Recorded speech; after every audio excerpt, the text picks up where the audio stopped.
O kas yra žmogui jo darbas?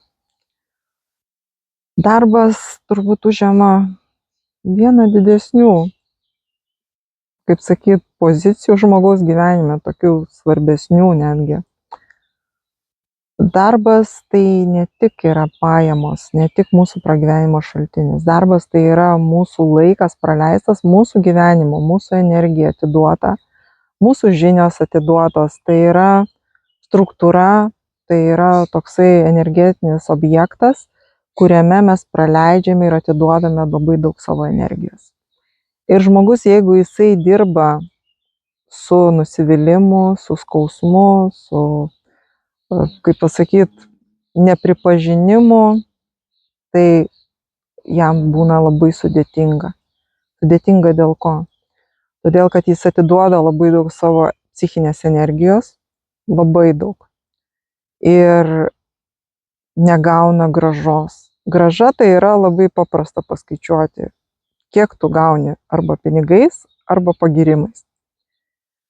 Nes darbas, retai žmogui, kuriam pasiseka, kad darbas būtų hobis, kad jam tai patiktų. Dažniausiai darbas tai tu eini ir darai. Kaip privalai, kaip sakyti, nes kitaip tu numirsi iš bado. Labai pragmatiškai, labai paprastai. Bet visas yra toksai linksmumas tame, netgi priverstinį darbą tu gali atlikti skirtingai.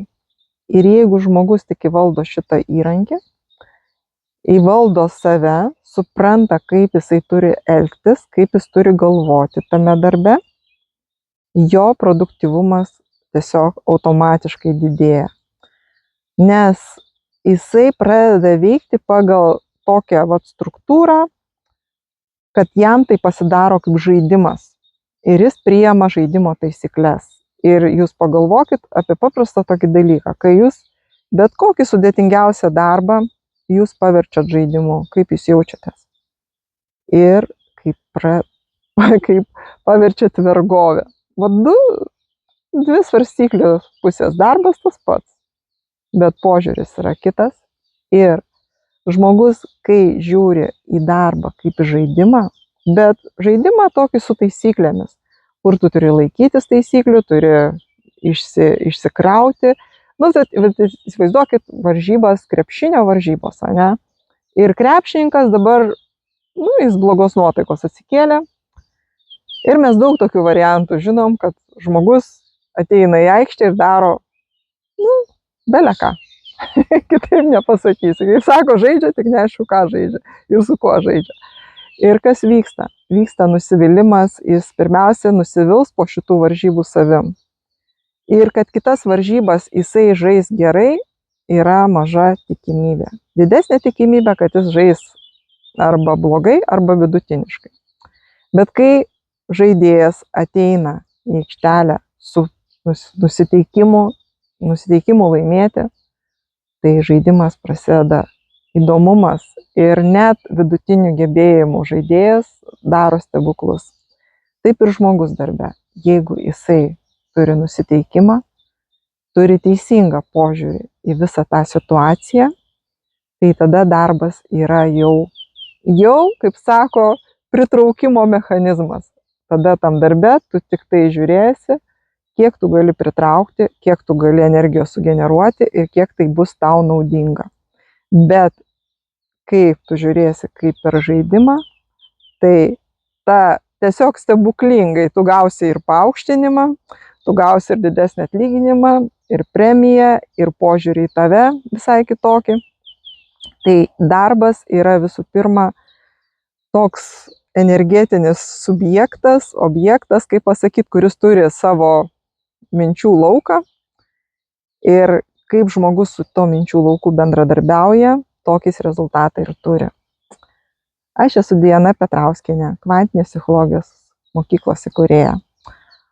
Ir šitų dalykų mes mokiname, duodam instrumentus, kaip žmogui taip pasiruošti, taip nueiti ir taip dirbti, praleisti darbo dieną pozityvioj nuotaikoj ir turėti optimaliausią rezultatą sau. Pirmiausia sau. Kaip nustatyti santykius tarp bendradarbių, kaip nustatyti ribas, kaip parodyti, kad tau tai tinka ar netinka, ir tai turėt ne tai, kad tu pasakiau, susipykau su visais ir išėjau iš darbo, bet ne, kai tu nurodai savo ribas, pasakai savo galimybės ir gauni dar pagirimą už tai. Tai va šitą visą galima išmokti tik pažinus save, pilnai supratus, kaip tu veiki, kas tu esi, kokios tavo galimybės. Ir šitą visą mokina mūsų mokykla.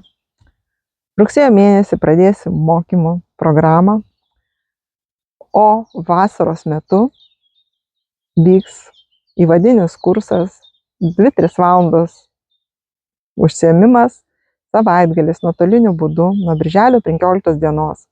Jeigu sudomino, rašykit asmeninę žinutę, susisieksime. Dėkoju.